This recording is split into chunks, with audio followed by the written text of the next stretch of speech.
Hello दोस्तों, मैं जाकिर हुसैन आपकी जेडएस क्लास में स्वागत करता हूं। दोस्तों, मैथ में हम लोग पढ़ रहे हैं रेशियो प्रोपोर्शन। इसमें जो है पार्ट 5 होगा। ठीक है, आज हम पढ़ेंगे सिक्कों पर आधारित प्रश्न।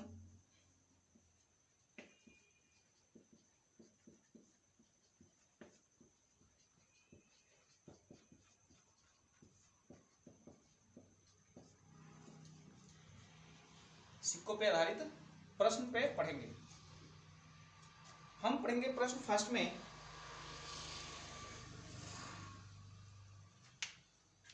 प्रश्न फर्स्ट होगा कि एक थैले में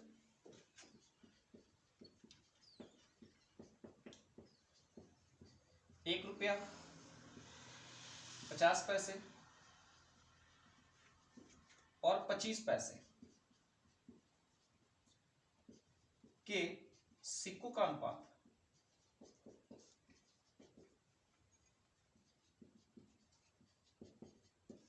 5:6:8 के अनुपात में है, के अनुपात में है।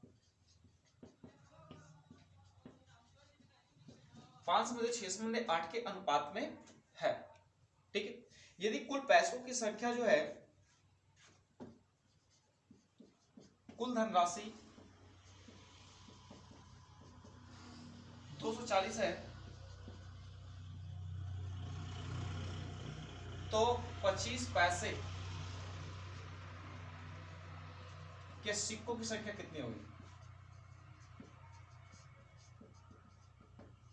ओके, देखिए दोस्तों, कह रहा है कि एक क्वेश्चन है आपके कि एक थैले में एक आदमी है और बूढ़ा, और क्या किया कि 240 रुपए ले लिया है। लेकिन जब उससे पूछा जाता है कि बताइए इसमें कौन कौन से सिक्के हैं, वो कहता है कि मेरे पास ₹1, 50 पैसे और 25 पैसे के सिक्के हैं, जो कुल मिलाकर 240 रुपए है, और उसका रेशियो जो है 5:6:8 के अनुपात में है। तो ये पूछा गया है कि ये बताइए 25 पैसे के सिक्के कितने होंगे। आइए दोस्तों देखते हैं। सबसे पहले देखिए, हमारे पास जो अनुपात दिया है, यह रुपये का है और ये पैसा 25 पैसा और ये इतने का है। हमने 5:6:8। अब चूंकि तो हमारे पास तो पैसा दिया हुआ है ना, हमारे पास रुपया में दिया हुआ है, पैसा में तो दिया नहीं है। तो जो रेशियो दे रखा है, ये रेशियो और जो सिक्कों की संख्या दे रखा है, जो ये रेशियो दिया हुआ है और कुल पैसा मिलाकर कितने हमारे पास है, 240 रुपए है। तो हमने देखा कि वो पैसा जो है रुपये पैसे में है, तो क्यों ना हम सबको कन्वर्ट कर ले रुपये में। तो 5 × 1 हो गया, ये 6 है। 50 पैसे, तो ₹1 में 50 पैसे कितने सिक्के होते हैं? 2 होते हैं। तो आप समझेंगे कि इसको भाग कर देंगे, 1/2 कर देंगे हम। यदि 25 पैसे करेंगे तो इसका होगा 1/4। अब देखिए, ये हो गया 5, रेशियो 2 से कटा देंगे 3 होगा, और ये होगा 4 × 8। तो हमने देखा कि 240 जो पूरा मिलाकर रुपया आ रहा है, 5 3 8 2 10। ठीक है, 10 बराबर 240, तो 1 बराबर कितना होगा मेरे दोस्तों? तो ये हो जाएगा 24। अब देखिए, हमारे पास जो सिक्कों का अनुपात है वो 5:6:8 का है। तो यही तो है 25 पैसे का, ये 25 पैसे का है। तो 25 पैसे की संख्या की बात कर लूं, 25 पैसों की संख्या जो होगा दोस्तों 24 × 8। 24 × क्या होगा? 8, और ये होगा आंसर 192। मतलब उस व्यक्ति के पास जो है 25 पैसों की जो संख्या रखा था, वह कुल मिलाकर के 192 सिक्के अपने पास रखा हुआ था। ओके, ये बात समझ में आ गई होगी।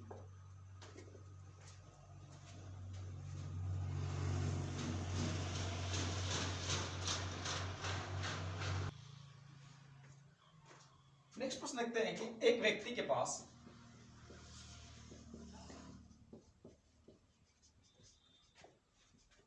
₹1, 5 रुपये एंड 10 रुपये के नोट है। यदि कुल रुपयों की संख्या, यदि कुल रुपया जो है 640 है, 640 रुपया है, कुल रुपया कितना है? 640 रुपया रखा है। ₹1, 5 रुपया, 10 रुपये का नोट तैयार कर लिया भैया, ओकरा घरे शादी पड़ल है। तो जब शादी पड़ा हुआ है और नोट तैयार कर लिया है और कुल 640 रुपया लिया हुआ है, तो इसमें बताया गया है कि सभी के नोटों की संख्या क्या है, जबकि सभी नोटों की संख्या समान है, सभी नोटों की संख्या समान है।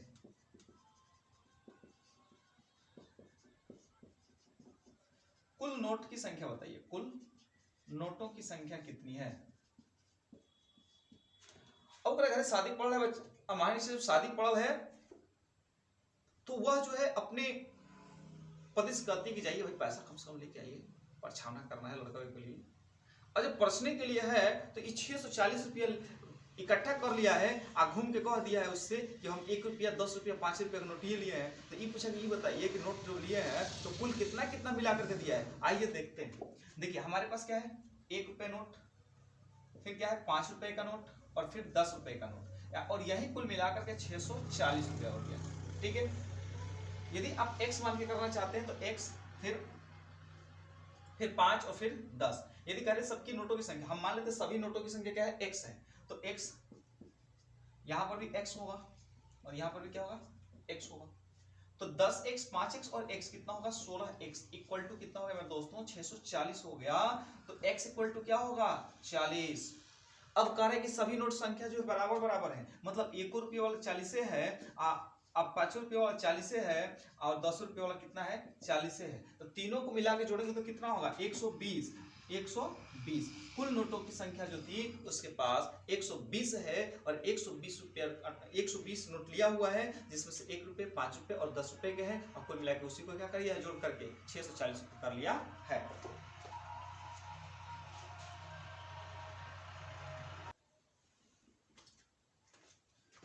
नेक्स्ट प्रश्न क्या होगा कि वो बुढ़वा गया था तो वो क्या लिया था, नोट लेके आया। अब दूसरा क्या जा रहा था, सिक्का लेके आ रहा है। देखिए एक थैले में 1 रुपये 50 पैसे और 25 पैसे के सिक्के हैं, जिसकी कुल संख्या 175 है। 175 है कुल संख्या जो है दोस्तों, वो क्या है, 175 है। जब 175 है तो क्या घटना होती है, और प्रत्येक प्रकार के सिक्कों का मूल्य बराबर है, प्रत्येक प्रकार के सिक्कों का मूल्य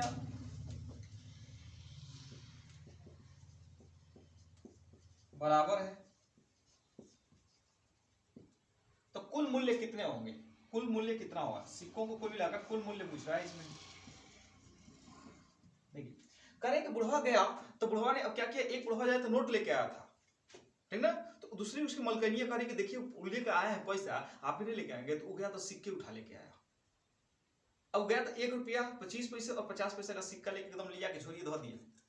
तो लेकर के आता है जिसमें कुल संख्या लेकर रखा है 175। जब 175 संख्या है तो आइए देखते हैं कि उसमें पहले तो हम देखेंगे कितनी हो रही है। तो प्रत्येक प्रकार के सिक्कों की संख्या बताता है, उसके बाद कुल मूल्य क्या होगा। आइए देखते हैं। पहले एक का सिक्का 1 रुपया हो गया, यहाँ पे 1 रुपये का सिक्का, सबको हम रुपए में चेंज कर रहे हैं। अब देखिए यहाँ पर है 50 पैसे, तो 50 पैसे 1 रुपये में 50 पैसे कितने सिक्के होंगे, 2 होंगे। तो ये हो गया 2 सिक्के यहाँ पे हो गए। और यहाँ पर देखिए 25 पैसे कितने होते हैं, 1 रुपये में 4 सिक्के होते हैं, तो 4 सिक्के ये हो गए। कुल मिलाकर कितने हैं, 175। इन्हीं सिक्कों को मिलाकर के 175 रुपया हुआ है। तो 175 हुआ है तो 4 2 6 1 7, 7 बराबर होता है 175। तो 1 बराबर कितना होगा, 175 बटे में 7, मतलब हो जाएगा 7 दूना 14, 7 पचे 35, मतलब 35 हो गया। एक बराबर कितना हुआ, 35 हुआ। तो पूछा कुल मूल्य कितने होंगे, जबकि सबके मूल्य क्या है, बराबर है, ठीक है ना। तो सबके मूल्य बराबर बराबर की बात कर रहा है, तो 3 है ना, 3 प्रकार के हैं, 1 2 3, तो 3 गुणे हम क्या कर देंगे, 25 कर देंगे, और वही क्या हो जाएगा हमारा 75 आंसर होगा। ठीक है, 75 रुपया होगा, क्या होगा, 75 रुपये हो जाएगा।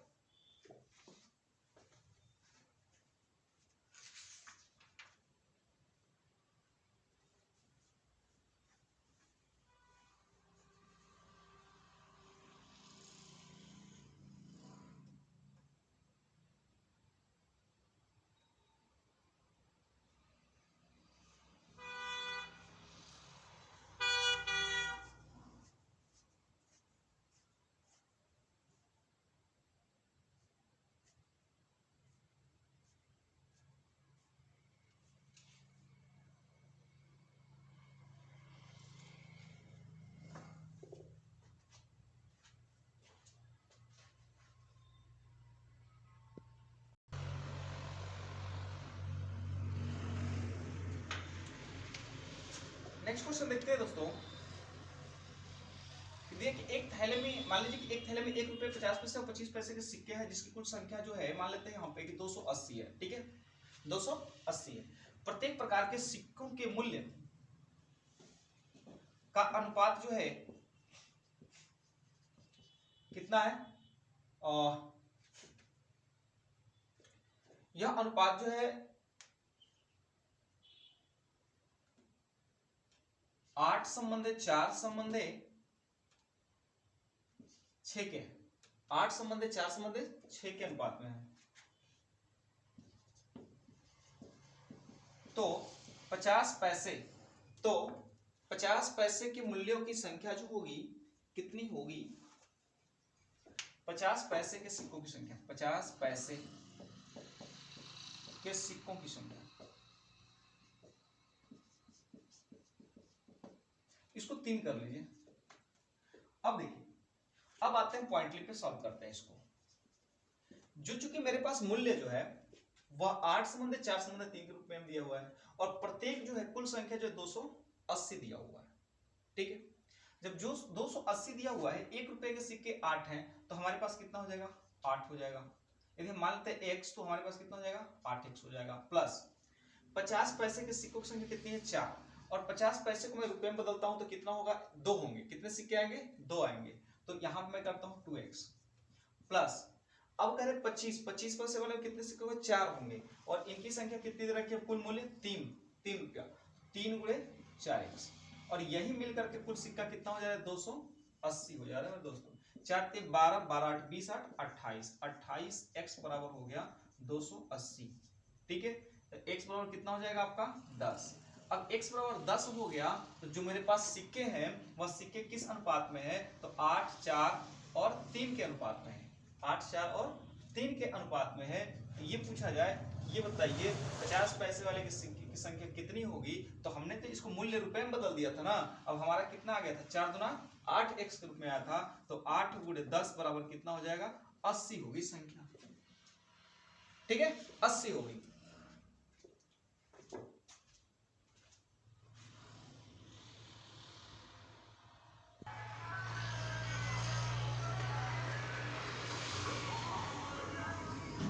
और दोस्तों नेक्स्ट पढ़ते हैं। एक थैले में जो है, एक थैले में 5 पैसे, सॉरी, एक थैले में जो है आपका 25 पैसे, 10 पैसे और 5 पैसे के सिक्के, जिनकी कुल संख्या जो दिया नहीं है, कुल 5 पैसे के सिक्के हैं। ठीक है, यदि उनका अनुपात, यदि अनुपात 1:2:3 का है, तथा कुल रुपया जो है, कुल रुपया वह कितना है? 30 है। कुल रुपया जो है कुल 30 रुपया है। तो 5 पैसे के सिक्कों की संख्या, 5 पैसे के सिक्कों की संख्या, अब देखिए 5 पैसे के सिक्कों की संख्या पूछ रहा है। आप समझिएगा दोस्तों, जो सिक्कों का अनुपात है 1:2:3, यदि मतलब 25 पैसे के जो सिक्के हैं उसके पास 1 है, 10 पैसे सिक्के जो है 2 हैं, और 5 पैसे के सिक्के कितने हैं? 3 है। ऐसा समझना है। तो हम सबसे पहले तो मान लेते हैं कि इनका अनुपात 1 रुपए में करते हैं तो कितना हो जाएगा? इसको मान लेते हैं हम 1, 2 और 3। ठीक है, अब 25 पैसे के सिक्के की बात करेंगे दोस्तों, तो 25 पैसे के सिक्के को यदि हम रुपए में बदलते हैं तो कितना हो जाएगा? आप जानते हैं कि 25 चौका 100, 4 होगा। कितना होगा? 4। इसकी यदि बात कर लें तो इसकी संख्या 2 है, और 10 पैसे को बदलेंगे तो कितना होगा? 2/10, और 5 पैसे के हैं, 5 पैसे उसी का मतलब कितना होगा? 20, और यही कुल मिलाकर कितना है? 30। अब इसकी एलसीएम लेंगे तो होगा 20, 4 से भाग करेंगे 5, 10 गुना 20, और देखिए ये हो जाएगा कितना? 10 गुना 20, 4 होगा। ये कितना हो जाएगा? 4 होगा। उसके 20 से भाग करें 1 बढ़ जाएगा तो कितना होगा? 3 होगा। और ये मिलाकर कितना हो गया 30 हो गया। तो 4 3 7 5 12, 12/12 बराबर हो जाएगा 30 इंटू 20। अब 4 से करा दीजिए, 4 3 12, 4 5 20, अब 4 3 12, 3 नाम का 30, मतलब कितना हो गया 50। अब 50 तो हो गया, ये तो 50 आ गए हमारे पास, लेकिन हमने सिक्के कितने मान रखे, 5 पैसे के 3x, 5 पैसे के कितने हैं 3x है, तो 3 गुणे 50 मतलब कितना हो जाएगा ये 150। कितना हो जाएगा 150 जो होगा, कुल सिक्के होंगे 5 पैसे के उसके पास। यदि आप मानते हैं 10 पैसे कितने हैं, तो वो हो जाएगा कितना 50 से गुणा 100 हो जाएगा, और ये होगा 50। ठीक है,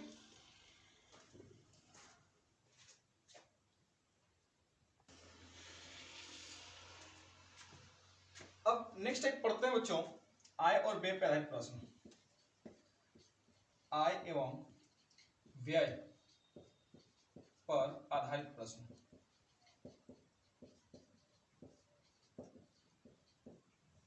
देखिए, आय और व्यय पर आधारित प्रश्न में क्या होता है कि मान लीजिए कोई इंसान कमा रहा है, खर्च भी कर रहा है, तो फिर उसकी बचत पूछी जाए तो कितना होगा, इस प्रकार के प्रश्न जो है आपसे पूछे जाते हैं।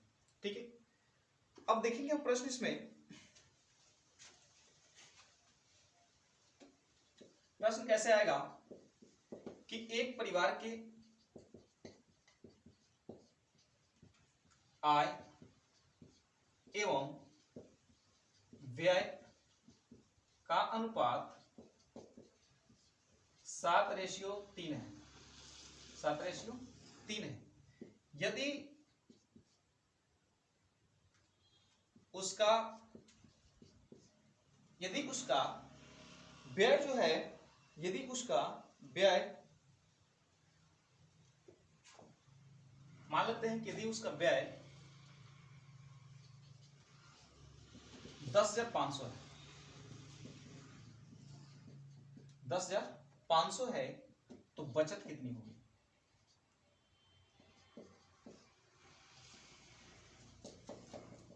बचत क्या होगा। ठीक है, देखिए बचत क्या होगा इसमें समझ लेते हैं हम।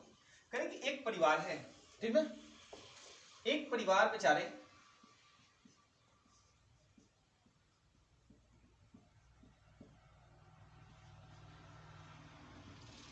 ये इनका एक परिवार है, अब ये कमाते हैं, कमाने के बाद क्या होता है कि इसने अपने एक आंकड़ा निकाला कि भाई हम कमा रहे हैं, खर्च भी कर रहे हैं, तो हमारा रेशियो क्या है। तो उसको पता चला कि यदि वो आय यदि 7 रुपए कमा रहा है तो 3 रुपए खर्चा कर दे रहा है। ठीक है, इसका मतलब कि हम कह सकते हैं कि 7 रुपए कमा रहे हैं, 3 रुपए खर्चा कर दे रहा है, तो बचत तो 4 रुपए की होगी।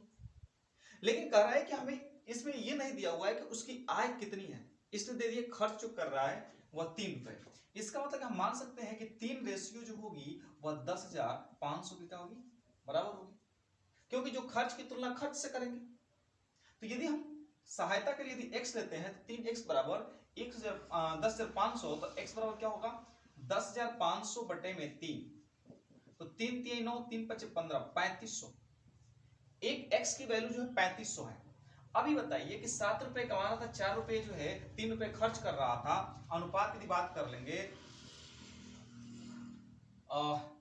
आय एवं व्यय की, आय एवं व्यय, तो ये 7 है और 3 है, तो यदि हम अंतर इसका निकालेंगे तो कितने का होगा 4, तो वही तो बचत करेगा। और यह बचत जो है कितने है, एक बराबर 3500, तो 4 बराबर कितना हो जाएगा 35 चौके कितना हो जाएगा 12,000 रुपए, कितना हो गया 12,000 रुपए हो गया।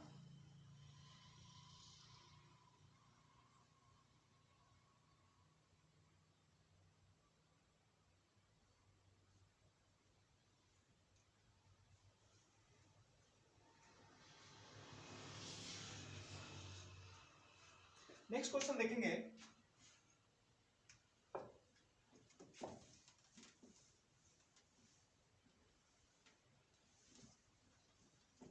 एक ही परिवार के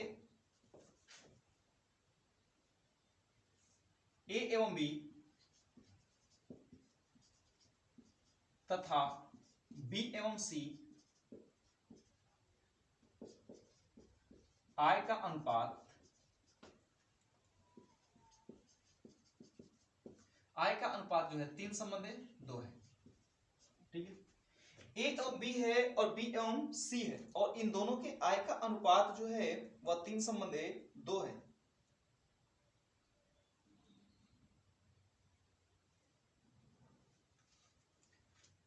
और यदि ए की आय का तिहाई भाग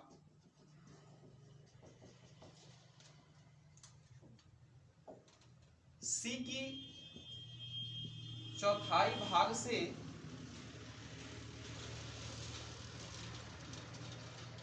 1,000 रुपया अधिक है,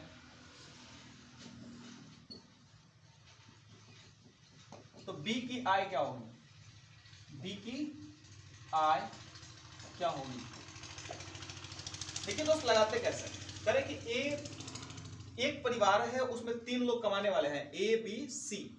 लेकिन जब उसका अनुपात देखा गया तो ए और बी में देखा गया तो 3 संबंध 2 था, फिर बी और सी का रेशियो निकाला गया तब भी 3 संबंध 2 ही था। तो सबसे पहले तो हम देखेंगे कि ए बी सी जो है इन दोनों में कितने का अनुपात है। आइए देखते हैं ए बी सी। ए जो है 3 2 3 2। मैंने आपको बता चुका हूं कि इसको आगे 3 कर लीजिए, इसके आगे 2 कर दीजिए, ये 2 है तो इसका 2 कर लीजिए। रेशियो निकाल देंगे आप तो 3 3 9 और ये होगा 6 और ये होगा 4। ठीक है, तो कह रहे हैं कि एक परिवार के ए एवं बी तथा सी में अनुपात जो है इतना है। अब आगे क्या कह रहे हैं? कह रहे हैं कि ए की आय का तिहाई, तो ए कितना है 9, तो 9 का तिहाई कर देंगे भाग सी की चौथाई भाग से, सी कितना है 4 है, तो सी की चौथाई भाग करते हैं 4 और 4 का 1/4 इतना हो गया। चौथाई भाग से 1,000 रुपये अधिक है, मतलब 1,000 रुपये क्या है? अधिक है। अब 1,000 रुपये अधिक है, चलिए मैं इसको इधर करता हूं हल। तो अब देखिए, इसको मैं मान देता हूं x और यहां पर भी x मान देता हूं। तो 9 में 3 से भाग करेंगे 3x माइनस 4 से 4 कटेगा, कितना होगा? x होगा, तो इसका x ला देंगे इधर और ये हो गया 1,000। तो अब ये बचेगा 2x इक्वल टू 1000, तो x इक्वल टू कितना हो जाएगा दोस्तों? 500 हो जाएगा। तो पूछा है कि b की आय कितनी होगी, तो b की आय जो है 6 है, तो 6 पंजा 30। अर्थात हम कह सकते हैं 6 गुणे 500 बराबर 3,000 जो है उस b की क्या है? आय है।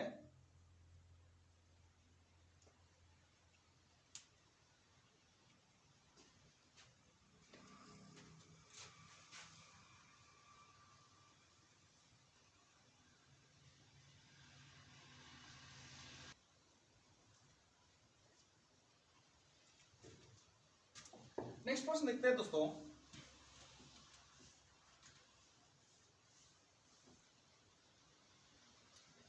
क्वेश्चन ऐसे आ जाए कि ए तथा बी, मान लीजिए ए तथा बी के आय का अनुपात, आय का अनुपात जो है 2 संबंध 3 है तथा व्यय का अनुपात 1 संबंध 2 है। यदि प्रत्येक की बचत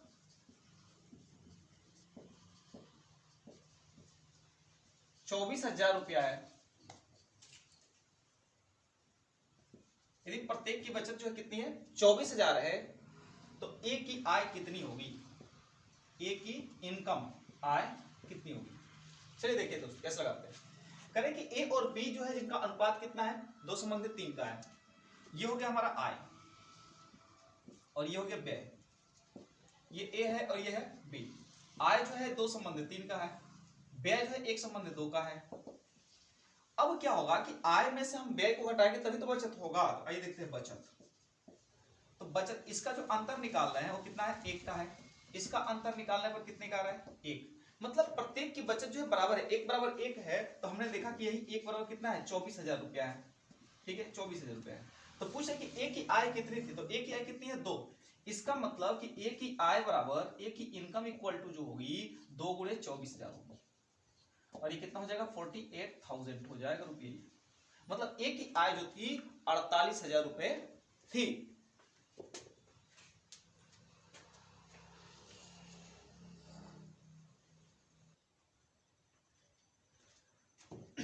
नेक्स्ट क्वेश्चन देखेंगे अभी। ए तथा बी के आय का अनुपात जो है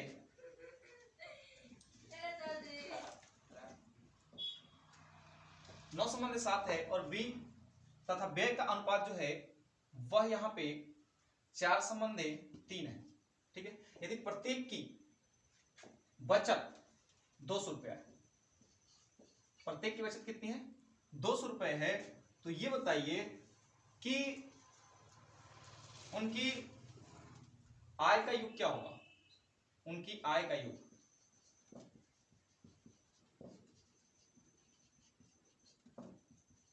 उनकी आय का योग क्या होगा, चलिए देखते हैं। सबसे पहले तो हम देखते हैं ए एवं बी, ये है आय, ये है व्यय। आय जो है कितना है 9 संबंध 7 का है, व्यय कितना है 4 संबंध 3 का है। यदि हम अंतर निकालते, देखिए 9 में से चल गया 5, ये 7 में से 3 गया 4 होगा। ऐसे अंतर निकालते हैं तो कितना होगा 2, और ऐसे अंतर निकालेंगे कितना होगा 1 होगा। चलिए गुणा कर लेते हैं, 1 नवा 9 हो गया, 1 सते 7 हो गया, 4 दूना 8 हो गया और 2 3 6 हो गया। अब ये अंतर की बात करें, 9 में से 8 गया 1 होगा, 7 में से 6 के कितना होगा 1 होगा। 1 बराबर 200 आ रहा है, 1 बराबर 200 आ रहा है। तो बचत 1 बराबर जो 200 आ रही है, तो पूछा जा रहा है कि उनके अनुपातिक योग कितना होगा। तो अनुपातिक योग का होगा 9 प्लस 7 कितना हो गया 16, तो 1600 तो हो गया। अब एक रेशियो बराबर है 200 का अंतर, तो 200 कर देंगे तो 16 गुना कितना हो जाएगा 32, 16 गुना कितना हो जाएगा 32, अर्थात उनकी जो आय का योग होगा वो 3200 रुपए होगा। कितना होगा 3200 रुपए होगा।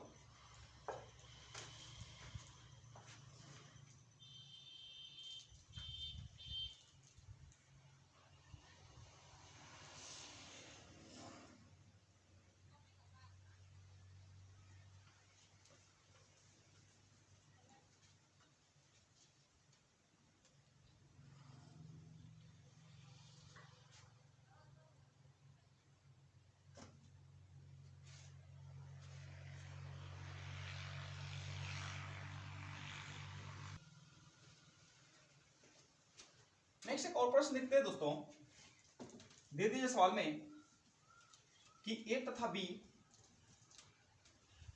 कि आय का अनुपात जो है 6 संबंध 5 है, जबकि उनके व्यय का अनुपात जो है 4 संबंध 3 ही दे लिया है, 4 संबंध 3 है। यदि प्रत्येक की बचत 400 रुपए है, कितनी है 400 रुपए है, तो उनकी आय का योग क्या होगा या उनकी आय की राशि क्या होगी, उनकी आय की राशि क्या होगी। देखिए आते हैं आप पॉइंट क्लियर। पहले तो ए और बी दिया हुआ है, ये आय है 6 और 5, व्यय कितना है 4 और 3। तो बचत क्या होगी कि जब आय में से हम व्यय को घटाएंगे, तो आय में से व्यय को घटाएंगे तो 6 में से 4 गया 2 और 5 में से 3 गया क्या आएगा 2। हमने देखा कि इनकी अनुपातिक अंतर जो है दोनों की सेम है, तो ये 2 बराबर जो है किसके 400 रुपए की बचत कर लेता है। तो 1 बराबर कितना होगा 200, 1 बराबर कितना होगा दोस्तों 200 हो गया। अब करें कि उनकी आय की राशि क्या होगी, तो 6 और 5 कितना होगा 11, 6 5 कितना होता है 11, 11 में तो 1 की राशि बराबर जो है 1 अनुपात बराबर 200 है, तो 11 अनुपात बराबर कितना हो जाएगा, तो 11 गुणे 200 बराबर हो जाएगा 2200 रुपए। कितना है 2200 रुपए उनकी अनुपातिक राशि थी। ठीक है,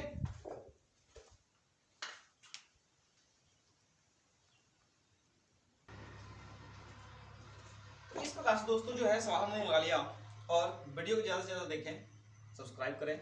वीडियो देखने के लिए दिल से धन्यवाद। Okay, be happy.